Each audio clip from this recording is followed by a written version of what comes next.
తెలంగాణ రాష్ట్రంలో రాజకీయ ఖైదీలందరినీ విడుదల చేయాలని, ఊపా చట్టాలను రద్దు చేయాలని, ఆదివాసీలపై పెట్టిన అక్రమ కేసులను ఎత్తివేయాలని డిమాండ్ చేస్తూ ఈ నెల 29న ఇందిరా పార్క్ వద్ద జరిగే ధర్నాకు ప్రజలు, ప్రజాస్వామికవాదులు, మేధావులు అత్యధిక సంఖ్యలో పాల్గొని జయప్రదం చేయాలని ప్రజా సంఘాల నాయకులు దర్శనం నరసింహ, కె పర్వతాలు, పన్నాల గోపాలరెడ్డి, సి సుధాకర్ రెడ్డి, ఇందూరు సాగర్లో పిలుపునిచ్చారు.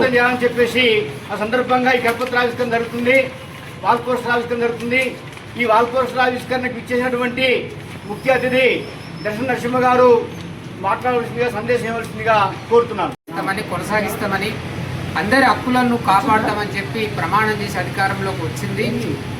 కాబట్టి ఆ మాటను నిలబెట్టుకోవాలనంటే ముఖ్యంగా తెలంగాణలో, మిగతా రాష్ట్రాల కంటే తెలంగాణలో ఈ రాష్ట్ర ముఖ్యమంత్రి రేవంత్ రెడ్డి గారు వెంటనే ధర్నా కంటే ముందే తను ఒక నిర్ణయం తీసుకొని తెలంగాణ రాష్ట్ర వ్యాప్తంగా జైల్లో మగ్గుతున్నటువంటి ఆదివాసులు ఎవరైతే రాజకీయ ఖైదీలు ఉన్నారో, అట్లాగే మేధావులు ఎవరైతే ఉన్నారో వాళ్ళపైన పెట్టినటువంటి అక్రమ కేసులు ఏవైతే ఉన్నాయో వాటన్నిటిని బేషరతుగా ఎత్తివేసి వాళ్ళను వెంటనే రిలీజ్ చేయాలని చెప్పి ప్రధానంగా ప్రజా సంఘాల ఆధ్వర్యంలో డిమాండ్ చేస్తున్నాం. ముఖ్యంగా ఆదివాసులు 90% మంది ఆదివాసులు మావోయిస్టు పార్టీ వారికి షెల్టర్ ఇచ్చిరానో, పోస్టర్లు వేసిరానో ఉద్దేశంతో వాళ్ళు సంవత్సరాల తరబడి జైల్లో మగ్గుతున్నారు. వాళ్లకు న్యాయపరమైనటువంటి సహాయం కూడా అందించలేనటువంటి పరిస్థితి ఉంది, షూరిటీలు పెట్టే పరిస్థితి లేదు. కాబట్టి ఈ పరిస్థితులన్నిటినీ దృష్టిలో పెట్టుకొని రాష్ట్ర ముఖ్యమంత్రి వెంటనే ఒక నిర్ణయం తీసుకొని ఈ రాజకీయ ఖైదీలను అందరినీ వెంటనే విడుదల చేయాలని చెప్పి ప్రజాస్వామిక వాదులందరం కూడా డిమాండ్ చేస్తున్నాం.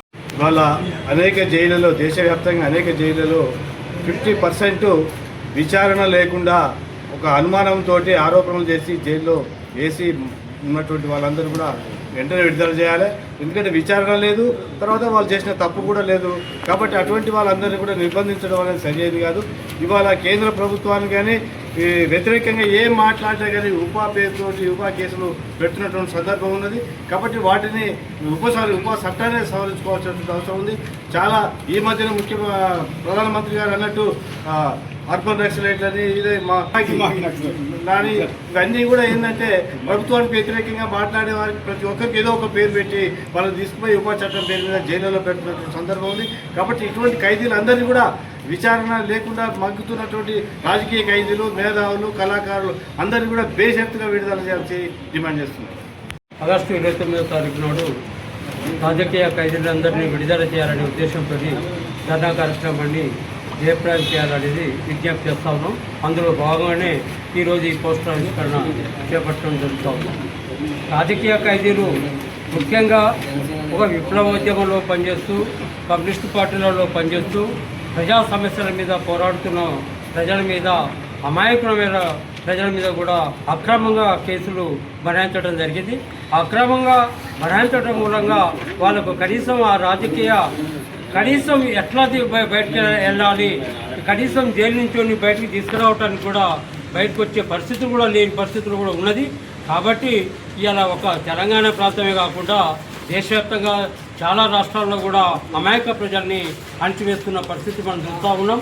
కాబట్టి ఇప్పటికైనా వాళ్ళు బేషరతుగా, ఎందుకంటే వాళ్ళే చెప్తున్నారు, గవర్నమెంటే చెప్తా ఉంది ఇక నక్సలైట్ ఉద్యమాన్ని పూర్తిగా అంతమొందించామని చెప్పారు. కాబట్టి మరి పూర్తిగా అంతమొందించిన తర్వాత ఇక రాజకీయ ఖైదీలను విడుదల చేయడానికి వాళ్ళకి ఏం సమస్య వచ్చింది? కాబట్టి వెంటనే వాళ్ళందరినీ కూడా బేషరతుగా విడుదల చేయాలని డిమాండ్ చేస్తాం. దేశంలో మత ముసుగులో అధికారంలోకి వచ్చినటువంటి నరేంద్ర మోడీ ప్రభుత్వం ప్రజలపైన విపరీతమైనటువంటి పన్నుల భారం మోపుతా ఉన్నది. కార్పొరేట్ సంస్థలకు లక్షల కోట్ల రూపాయల రాయితీ ఇస్తూ ఉన్నది. ప్రభుత్వ రంగ సంస్థలు మొత్తం కూడా ఇవాళ కార్పొరేట్ చేతుల్లో పెట్టేటువంటి ప్రయత్నాన్ని చేస్తూ ఉన్నది. అందులో భాగంగానే విమానయానం, పోర్టులు, అడవుల్ని మొత్తం కూడా విధ్వంసం చేసేటువంటి విధ్వంసకరమైనటువంటి అభివృద్ధిని ఇవాళ మోడీ ప్రభుత్వం ముందుకు చేస్తూ ఉన్నది.